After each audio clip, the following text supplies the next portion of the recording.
Yeah. Hello, everyone, and welcome to fifth series of Fitness Projects webinar. This is Muhammad Mandegari Meibadi from AALTO University, and today I have the great pleasure of introducing our speaker, Professor Mahdi Pourakbari. Professor Pourakbari is an assistant professor at the Department of Electrical Engineering and Automation at AALTO University. He received his PhD degree in electrical power engineering from the Sao Paulo State University of Brazil in 2015, and he was a postdoctoral fellow at the same university and also a visiting researcher at the UCLM Spain.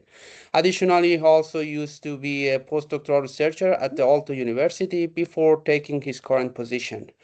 Professor Pourakbari was a project executive and principal investigator of several practical and academic projects, and also a consultant in an electric power distribution company. Currently, he is responsible for the electric energy and hydrogen system major at AALTO University and is the leader of the AALTO Power and Energy System Group. He was the chair of IEEE Finland PS and IS joint chapter and currently the chair of IEEE Finland section, and also associated editor of journals such as Sustainable Energy, Grid, Net and Networks, IEEE Access, and Journal of Control, Automation, and Electrical System. Additionally, he was the general chair of the IEEE PS ISGD Europe 2021 conference and is the general chair of the IEEE RTSI 2026. His research interests include power and energy systems planning, operations, economics and environmental issues, multi-energy sector dynamics, energy markets, as well as power system protection and transience. Okay, I would now like to invite Professor Pourakbari to begin his presentation titled Energy Transition, Challenges, Opportunities, and Pathways Forward. Professor, when you are ready, you can start your presentation. Thank you very much, Mohammed, for the very nice presentation. So just a quick modification. So I'm not the current chair of IEEE Finland section. I was the Oh, chair till the end of March. So now I handed it over to another safe hand. thank you for your clarification. So I will start the presentation by going mainly through some general aspects, and then please interrupt me whenever you wish. So I don't really like to have a lecture here. So let's keep it interactive. So we will very quickly go through carbon neutrality and what's going on in different sectors like electricity, hydrogen or gas, district heating and traffic sector. And then we will see very quickly one concept of flexibility and why it is important, and then some actions, and then we have some examples. I tried to keep one very close to practice and another which is purely academic at the moment. First, about carbon neutrality, we need to distinguish between carbon neutrality and carbon free. So we are hearing these two words in exchange. So carbon neutrality is the focus, and it means that the amount of CO2 that we release in the atmosphere, we need to capture or get rid of the same amount. So that will be the carbon concept of carbon neutrality, and the message from the beginning is that we cannot achieve it once different sectors are working alone, even in a very optimal state. So we should work together. I mean, different sectors, we should work together, and then the message is that together we are always stronger, and then we will see some quick examples on that. If we look to the electricity sector, which is the main sector, perhaps I'm biased. I'm a power system guy, but in my opinion and in many others' opinions, this is the most important sector that we should focus, and other sectors are connecting to that. This used to be the power system situation in the old times. So we had generation fossil fuel based and the demand very simple. Users, consumers, very small scale appliances, and the demand was easy to be forecasted, easier to be forecasted than now. But we will consider two things, the stress level on the, so let me use this laser point, on the utility. So in between, if we consider the stress on the utility from both sides, it's, generation and demand, and also the emission, mainly from the generation side. So we are not going to discuss about emission from the demand side in this presentation. If we look to the stress level, so we are using some color code. The generation used to be very strong because it was fossil fuel, it was most of the time available, and uh, giving a great flexibility or relaxation time to this demand. Hey, you can fluctuate as you wish. I'm here. I will support you. So it was very strong. But then we had some idea that we need to move toward carbon neutrality. And if we look from the carbon neutrality perspective, this is the worst case. Nearly 100% fossil fuel based. So moving toward carbon neutrality means that we needed to invest on the generation side and get rid of some of these emission intensive resources. But then the stress level you can see always on top right corner, and here we are seeing the emission.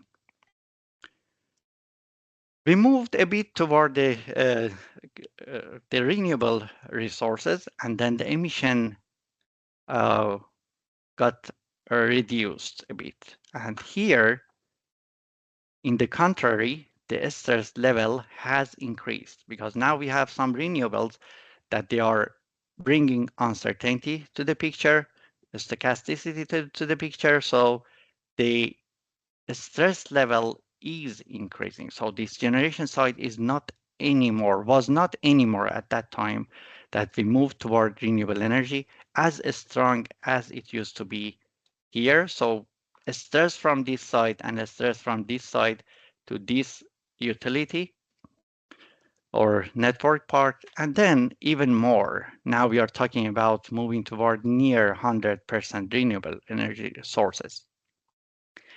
From emission perspective, carbon neutrality perspective, it's a great support. But then the stress level is increased a lot. So now this poor utility in between is getting stress from both sides. And this utility has not been prepared to such uncertainties from both sides, such kind of stress from both sides.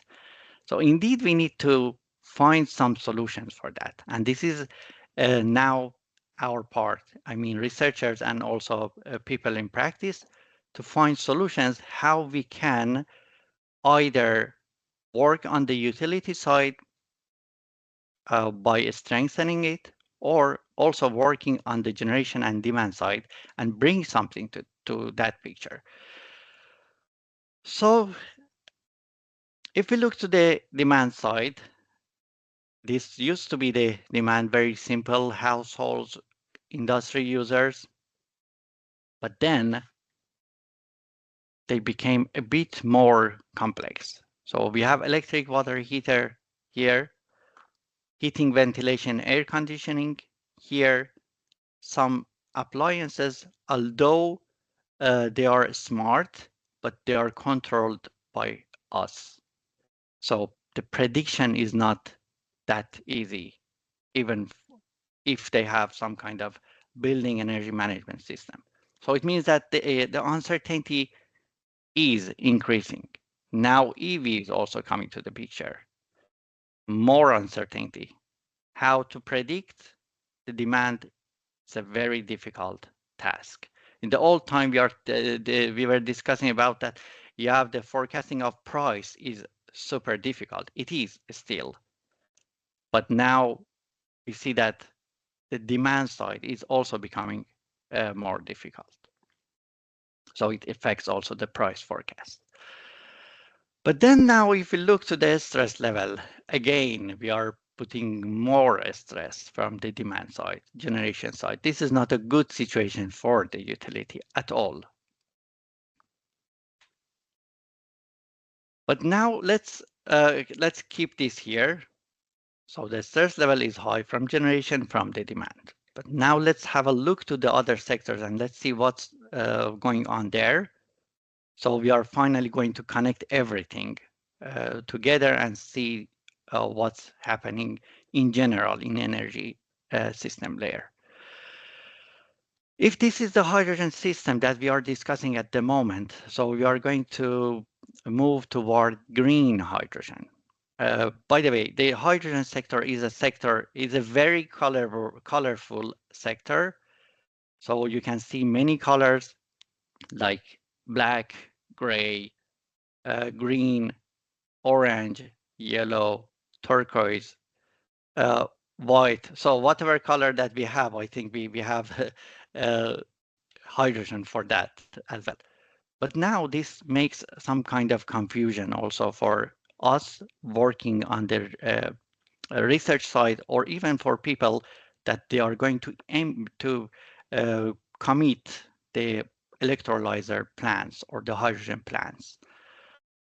Now we have another concept that they are discussing about the uh, amount of carbon or CO2 emission they have. So low carbon hydrogen is one keyword, or clean hydrogen is the most used one.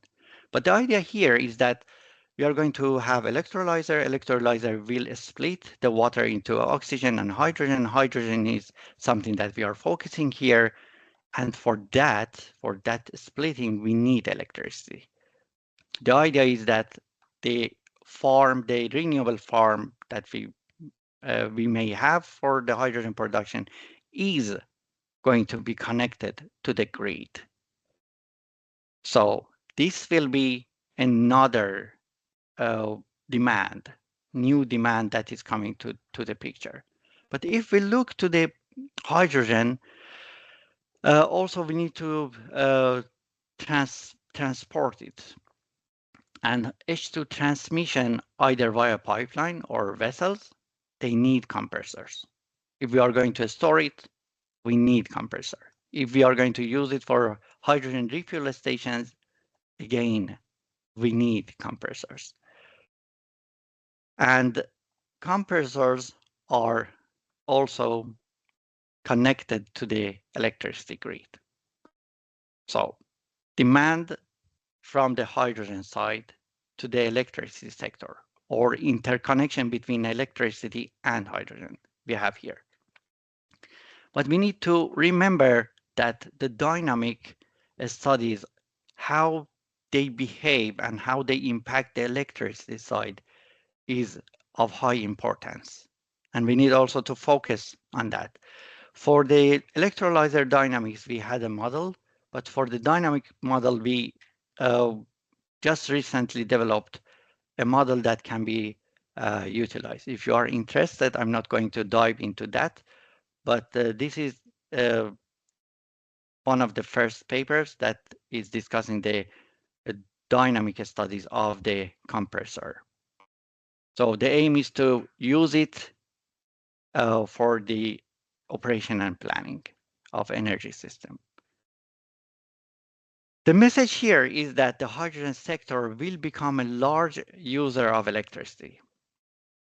But if we look to the Fingrid, which is Fingrid and Gasgrid Finland report, so these are the TSOs of electricity and hydrogen and gas in Finland. In this reference, they are speaking about the largest user of electricity in Finland. So that's the idea. So 10% of hydrogen production in Europe will be produced in Finland. But what is important for us at this stage is that we have an interaction between hydrogen and electricity sector, and this interaction is very strong. Now we have another sector in Finland, we have district heating sector. It means that we have centralized heating infrastructure, and then we have pipelines. The hot water is coming through many houses underground via these pipelines. So it goes to the different houses, industry users. But then how we can connect also these to the other sectors, or how well they are connected to each other. If we look again to the hydrogen sector, this is the open question and a very big question, I would say, and a challenge for us researchers to address it. We know that from electrolyzer and compressors, if, for example, the efficiency is 70%, the remainder of that, around, for example, 30%, out of 30%, around 27% is heat. So we call it excess heat, and some call it waste heat. In order to reutilize it, we are going to focus on excess heat. The idea is that we can capture it and reutilize it in the district heating sector. Is this viable? This is the open question. But we will reach to that. But if we go to that direction to be utilized in district heating, then we see that there is a good connection between, there is a good connection between the heat and the hydrogen sector, and this hydrogen sector is already connected to electricity. So we see that we have multi-energy sector already there. But before moving to that direction, another challenge is here. So based on IEA report, only 5% of accepted projects, so they are having money, they have fund. So the accepted projects in H2 show moderate potential for 2030 operation. They are all waiting. And why so? The most or the highest uncertainty that we have here is about legislation regulation. Lack of clarity about certification and regulation legislation. So it's changing a lot. Every now and then, if you open the reports, they are changing it. And the legislation impacts the planning stage. They are waiting to see when it gets more or less stable. And another thing is that as we don't have infrastructure, then the demand is waiting for the infrastructure. On the other side, the infrastructure is also waiting for the demand. So it's a very big issue, and then it shows the role of researchers here. So they need to focus in different aspects, and then this is a multidisciplinary uh, uh, kind of research. And it's a good opportunity for us to study that. But returning to heat capture, storage, and usage, we saw the uncertainties there. Only 5% of accepted projects are in operation or are in the phase to be operated. Is it viable to think about the future of heat sector, because heat sector needs to be also carbon neutral? Is it viable to wait till 2030 and then see whether it is possible to capture this heat and become carbon neutral? That makes the force to district heating to move toward the electrification. So feasibility analysis is something that we need here. Another aspect or another challenge is that we are thinking about 70%, for example, 60%, 65 or 70% of the efficiency for electrolyzer, for example. But the technology will always stay there. So we will have the remainder around 30% of heat. That's another open question. So technology will evolve, and then the efficiency may go up to 90%. So is it viable to spend lots of money for 10%? What approaches we can use? Or perhaps we can have some shopping centers capture this excess heat and reutilize it there instead of using for district heating. So these are the some open questions that we are sharing here.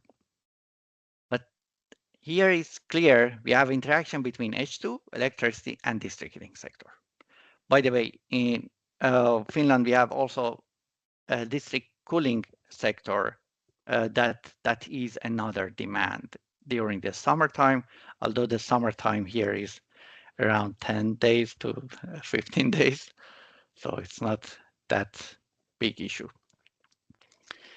About traffic sector, I'm not going to open it a lot, but we can look to these two figures that we have here. If we look to the hydrogen-based vehicles, so we see clearly here the trend till 2022. It was kind of increasing trend, but in 2023, it decreased. Even let's assume that in 2023, it was the same amount. But looking to the plug-in hybrid, here it shows very clearly the trend is increasing, and this is very well connected to electricity. So we are talking about plug-in hybrid EVs. So another important point, this is sales in unit, but this is sales in million units. Another thing from the different reports, for example, IEA and other reports, the focus of electrification, the traffic sector is very well focused on the electrification, and hydrogen, the thinking is that the hydrogen will be used for port or heavy duty transport. But the clear message here is that electrification is again the focus, and then we have interaction again between hydrogen, electricity, traffic sectors. Because anyway, port and heavy duty transport is here, and hydrogen will be used there. So to sum up, I simplified the whole figure, so we are not seeing the so it's a heavy figure. Let's wait till it loads. Yeah. So in a simplified version, so we are not having the electrified traffic sector, but here you see that how complicated it becomes. Hydrogen sector, district heating sector, and the electricity sector. And we know very well that just working or optimizing one sector in a rather precise way, with some simplification, of course, it's very difficult. So we get intractability, we get problems to handle the nonlinearity, non-convexity. So now I'm focusing on the optimization side. If you work with the control, it's very difficult to have to synchronize the control strategies. And now we are having more intelligent devices. The IoT is there, amount of data that will be exchanged. So it's very difficult. Beyond that, we need to be careful about the privacy. We cannot model the whole energy system together and then simply under one entity to optimize them. They are not willing to share. That's the truth. That's the fact that we should admit it. Even in electricity sector, TSOs and DSOs, they are not sharing all the information. So that's the big issue that we have. And then we need to be very careful about this privacy. And we have some models uh, to to to guarantee to some extent, okay, to guarantee to some extent the privacy, but it's not 100% due to the reverse engineering and whatever we have there. So we should be very careful with that. But then, as a summary here, electricity sector is in the focus. Hydrogen network is the extension of electric sector. District heating is electrified or being electrified very uh, heavily, and we will have electrified traffic network always. So the very short concluding remark here is that electrification and efficiencies are the key drivers of clean transition, and the renewable energy and clean hydrogen are its enablers. So we see those as the enablers of this clean transition. Now let's back to the same figure.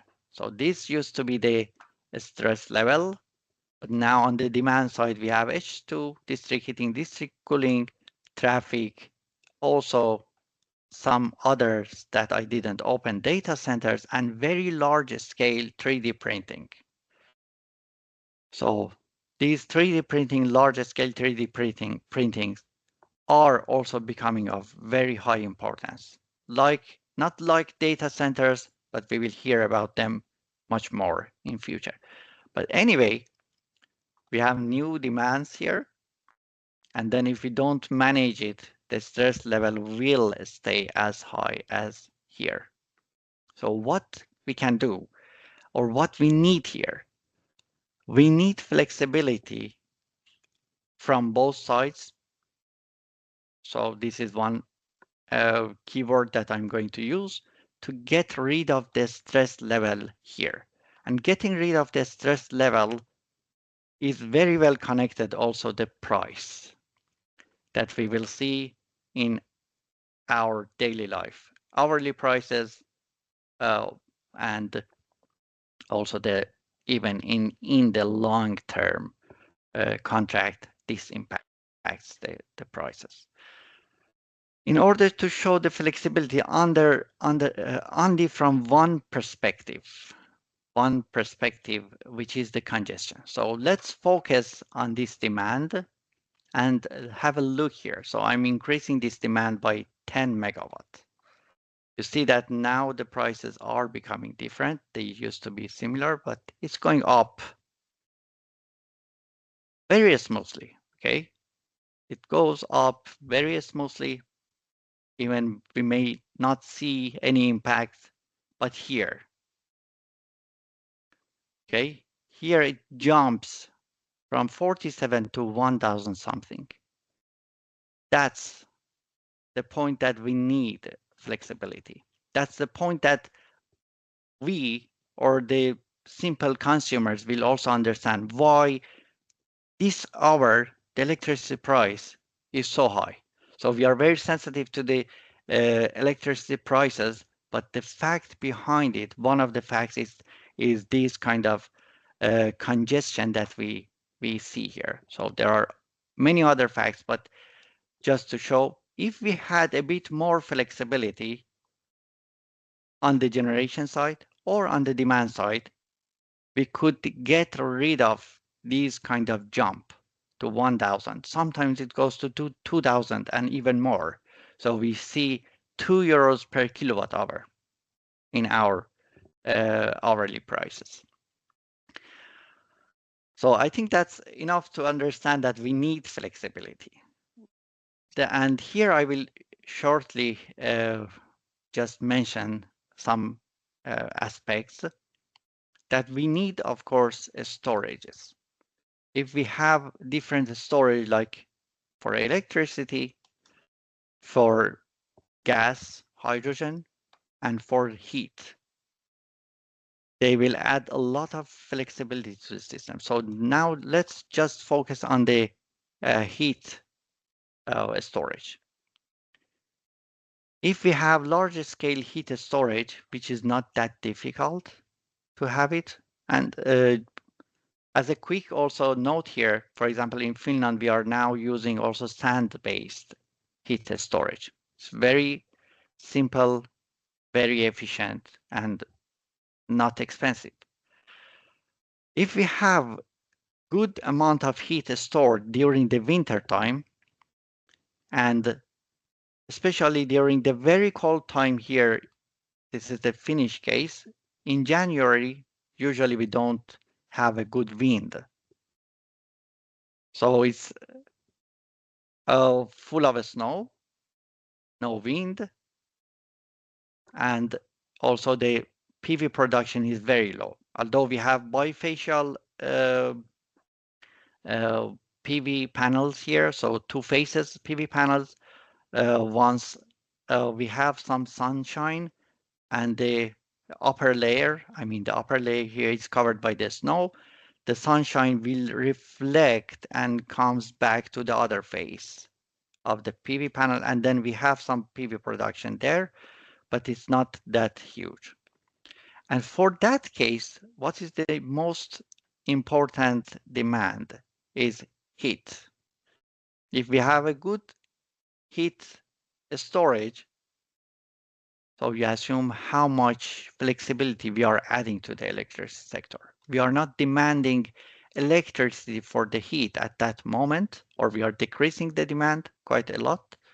So that gives a good flexibility to the electricity sector to contribute, for example, to hydrogen production or to keep the price in a good level. So it's all very well, uh, very strongly connected to each other.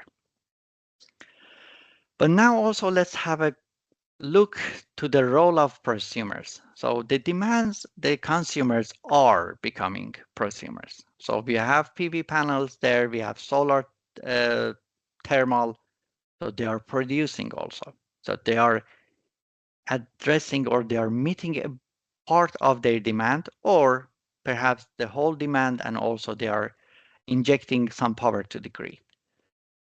So they are adding more, let's say, flexibility.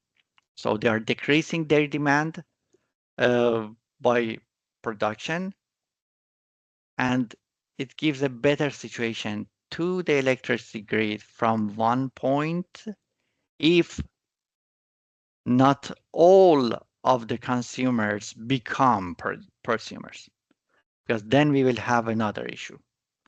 Having all consumers becoming prosumers, then we have a lot of production in the sunny days, for example, and then we are going to have a lot of uh, injection to the grid.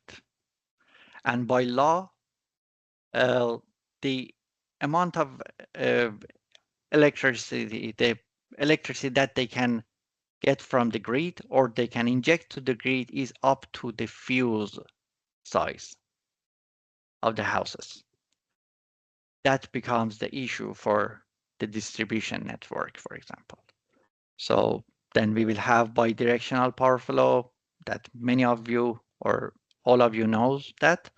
So that becomes another issue. So we need to be very careful. We need to understand the hosting capacity of the network. And for hosting capacity, we also have two ideas. Uh, so do I have enough time, Maria? Yes? Okay, thanks. Uh, and then, so this is also a big issue that we may face. The hosting capacity has technical aspect and also economic aspect. So is it viable to enhance or increase the PV production and injection uh, as much as we wish, till the technical constraints uh, is not met, or we need to keep the economic aspect as well. So we also studied on that, and if you wish, I can share one paper that is addressing that point. What is the best level of hosting capacity? But what is important here for us? Prosumers are decreasing the stress level. That is very good. So instead of being red, now it's becoming orange again. And if we put these generation side and demand side, now the stress level from both sides is decreasing. So adding more flexibility, then we will have lower stress. We can have a lot of other actions that I'm not going to open it. We may uh, speak about this for more than 3 or 4 hours. But one other thing that we would like to focus here is that energy communities. So different households and different buildings stay together, join together, can be prosumers, consumers here. So they become one community, another community, another community. The communities can interact with each other.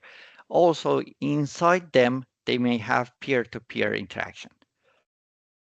Any kind of interaction here will also increase the flexibility. Increasing the flexibility means that we will have less stress, the lower stress.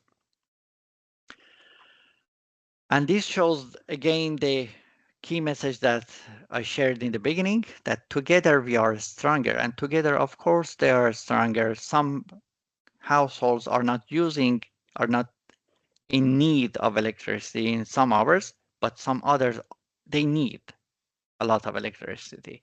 Some of them, they have better battery, so they can share with other households. And then the community energy management system also can handle the interaction between households, between the different communities. This community aspect can be also applied to the generation side, which I'm not going to open it here. But that's enough to know that, for example, the demand side is returning to its old time. If we make these actions very carefully, so we will have better flexibility, hopefully. So now let's jump to some cases and then see which kind of flexibility we can get from one sector to another sector. And the first case is rather very close to a practical case. Still, we are working on that. We have some new results, but this is the results that I'm sharing because the other results needs to be verified yet. Uh, this is the hydrogen network that we will have in Finland. More than 1,000 kilometers of hydrogen pipeline. And the idea is that it will be connected to other countries, Sweden, and Estonia.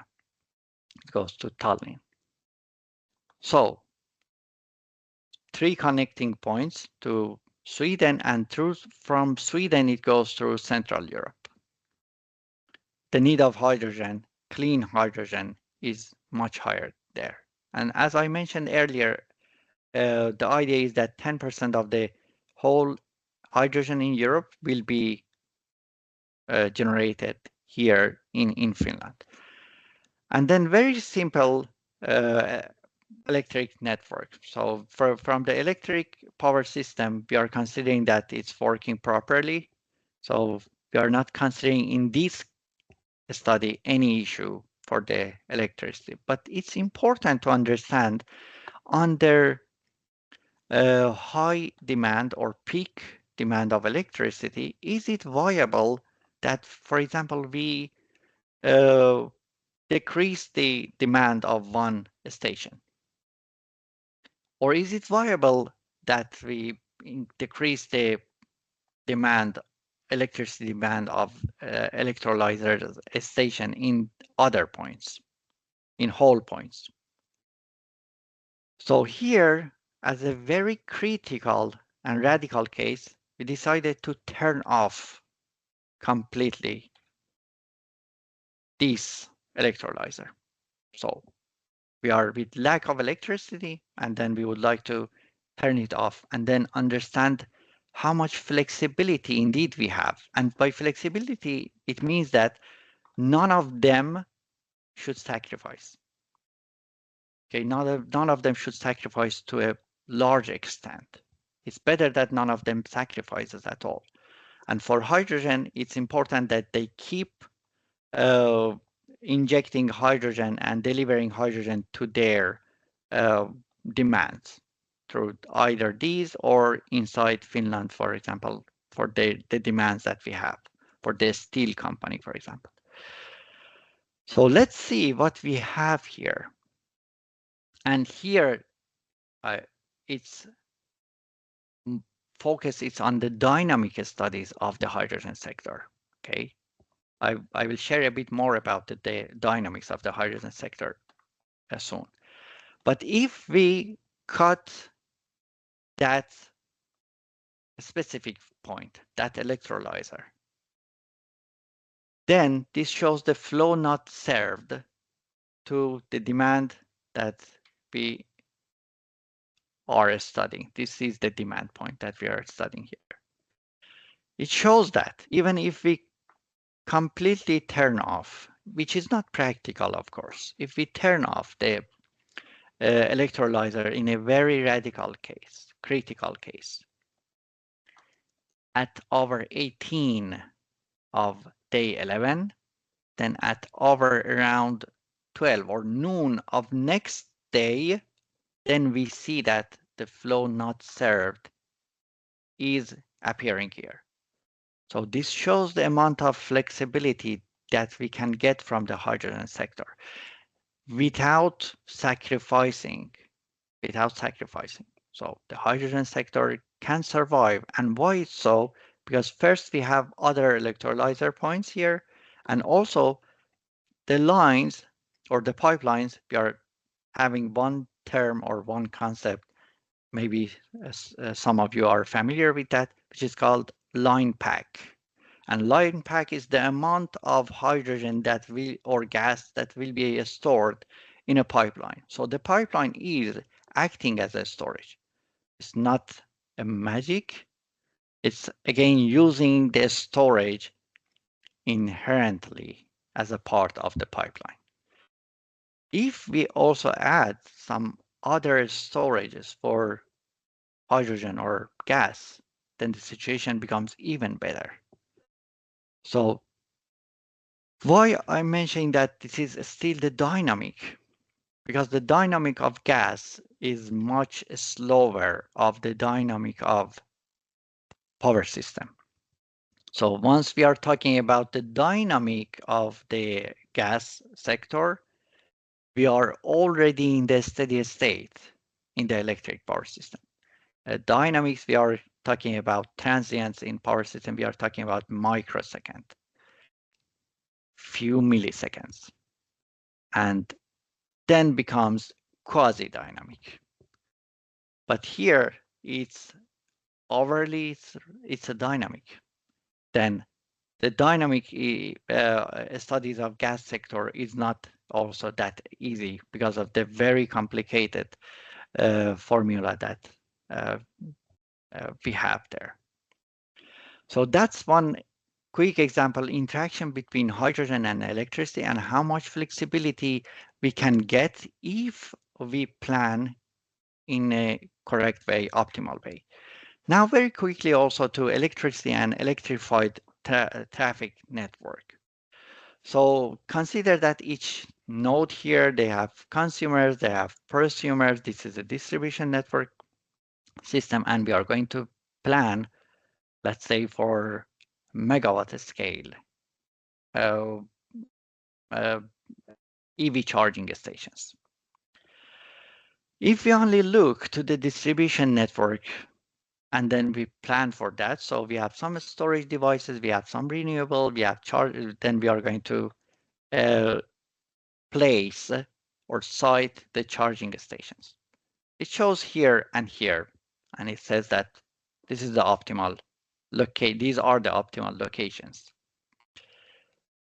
And on the other side, if we look, so I'm not going to explain very deeply here because I expect that you know how the technical constraints should be satisfied always here. About the traffic network, I will explain a bit more. So we have uh, these lines are the master roads, and these are the other secondary road, primary roads and secondary roads. And if we just look to the traffic and the best location for access and not making a new traffic to the already existing transportation network, then we see that here and here, these two are the optimal places for EV charging.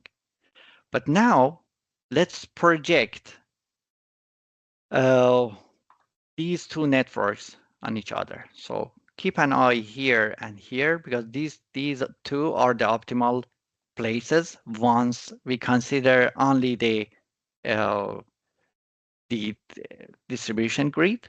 But now if we project the traffic network, so we see that only one location is in common. And that was, of course, by chance, maybe for this network. It could be different place. But so we have one place here, which is working for both. And now the idea is to understand the electrified transportation network and electrical grid. Believe me, it's not very simple as uh, this one. And for this also, we have one paper together with Javier and our colleagues, Pablo, that I can also share after this session. And you can have a look on the complexity of interaction between electrical grid and electrified transportation network. So we have both of them here. We do the planning operation thing together. And if we do so, one place is this and another place is this place. So we consider the traffic, the best place for the traffic network and the best place for the distribution network so that including these charging stations won't become an issue in future, won't make any challenge or don't bring heavy congestion and just jumping to congestion. Congestion is something that we saw resulted to a jump of price from a few euros to thousands. And then now let's merge this to and consider as some points or some buses this substation of the transmission layer. So this is the academic study. So if we don't consider, so this is the without considering the transport, uh, without considering the electric power system and only planning for the transportation network, then we are placing in some nodes that finally will be merged and stayed in buses like here and here. So you can see that this demand and this demand, this demand, this demand, and this demand and this demand are constant. But here, by putting some chargers here, some chargers here, indeed we are having heavy congestion. So we will face very high electricity price. And here it's after joint planning, so collaboration, interaction between two sectors, which again, which is not easy due to the privacy issues, very complicated problem formulations that both of them have, control strategies that they have, and so many other things. But here, even with a bit higher, I mean, the summation of these two demands compared to this, with a bit higher demand, still we are not getting to congestion. And it shows the best placement. So here, instead of 370, we are putting larger EV chargers here, larger EV chargers here. And here, instead of having so many EV chargers, we are having a few of them. That's academic yet, and we are expecting to have some data, and then we can work on the real case as well. But this shows how interaction is important, how collaboration between different sectors is important. And this is the case. If we are together, then we are stronger and then we can handle different issues. But we have so many open questions in between, so many challenges, and we know that we are moving toward carbon neutrality.